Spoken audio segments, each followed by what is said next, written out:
Welcome to Penrose Learning, where we make understanding easy.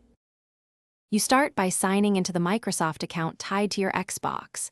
This is required because renewal links your subscription to that account. Once signed in, go straight to payment settings and confirm the card or PayPal details. Expired cards are the most common failure.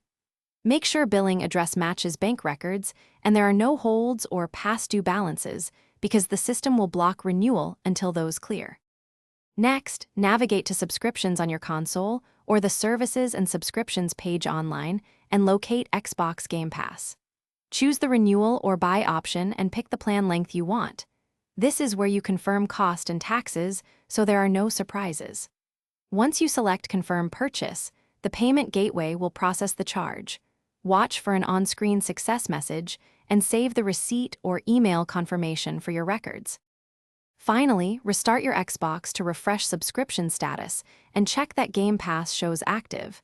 This ensures access to games immediately. If the transaction fails, try an alternate payment method or remove and re-enter the card, because token errors are common and often solved by re-authenticating. If you see a charge but the subscription didn't update, contact Microsoft support with your order ID.